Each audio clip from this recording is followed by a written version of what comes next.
সংবাদে আপনাকে স্বাগতম। শুরুতেই সংবাদ শিরোনাম, এরপর বিস্তারিত। শুরুতেই জানিয়ে দিব, গাজায় ইসরায়েলি হামলায় নিহত 7, ধ্বংস শিশু ও গর্ভবতী নারীদের খাদ্য ভাণ্ডার। এরপর জানিয়ে দিব, ট্রাম্পের ছেলেকে হত্যায় $1 কোটি পুরস্কারের ঘোষণা। তারপর জানিয়ে দিব, হরমুজ প্রণালীতে সাময়িক নৌপথ চালুর আলোচনায় ইরান ওমান। সবশেষ জানিয়ে দিব, যুক্তরাষ্ট্রকে করা হুঁশিয়ারি চীনের।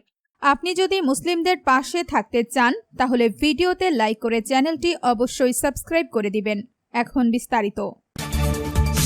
গাজায় ইসরায়েলি হামলায় নিহত 7, ধ্বংস শিশু ও গর্ভবতী নারীদের খাদ্য ভাণ্ডার। গাজায় ইসরায়েলি হামলায় অন্তত 7 ফিলিস্তিনের নিহত হয়েছেন। এছাড়াও হামলায় গাজা শিশু, গর্ভবতী নারী ও স্তন্যদানকারী মায়েদের জন্য সংরক্ষিত পুষ্টিকর খাদ্য সামগ্রীর একটি গুদামও ধ্বংস হয়েছে।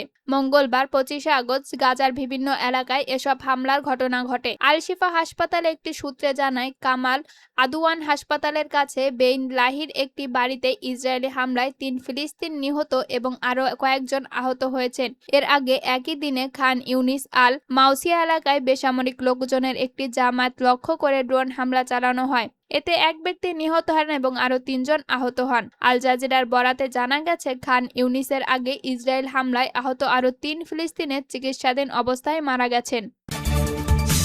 ট্রাম্পের ছেলেকে হত্যায় $1 কোটি পুরস্কার ঘোষণা। মার্কিন প্রেসিডেন্ট ডোনাল্ড ট্রাম্পের কনিষ্ঠ ছেলে ব্যারন ট্রাম্পকে হত্যার হুমকি দেওয়া হয়েছে, এমন একটি ভিডিও প্রচারের বিষয়টির নজর এসেছে যুক্তরাষ্ট্রের সিক্রেট সার্ভিসের। ইরানের রাষ্ট্রীয় সম্প্রচার মাধ্যম প্রচারিত ভিডিওটিতে 20 বছর বয়সী ব্যারন ট্রাম্পকে হত্যার সম্ভাব্য স্থান ও পদ্ধতি নিয়ে ইঙ্গিত দেওয়া হয়েছে। সিক্রেট সার্ভিসের মুখপাত্র নেট হেরিং সিএনএনকে দেওয়া এক বিবৃতিতে বলেন, সিক্রেট সার্ভিস ভিডিওটির বিষয় অবগত এবং আমাদের সুরক্ষাধীন ব্যক্তিদের জন্য হুমকি হিসাবে বিবেচিত হতে পারে। এমন যে কোনো বিষয় আমরা তদন্ত করি, তবে নিরাপত্তাজনিত কারণে এ ধরনের গোয়েন্দা তথ্য নিয়ে বিস্তারিত আলোচনা করা হয় না বলেও জানান তিনি। প্রায় 3 মিনিটের ভিডিওটি শুরুতে ইংরেজিতে লেখা একটি গ্রাফিক দেখানো হয়। Here to kill Baron Trump, অর্থাৎ ব্যারন ট্রাম্পকে কোথায় হত্যা করা হবে। এরপর ব্যারন যে সব স্থানে প্রকাশ্যে যাতায়াত করে বলে জানা যায় সেসব জায়গায় গ্রাফিক দেখানো হয়।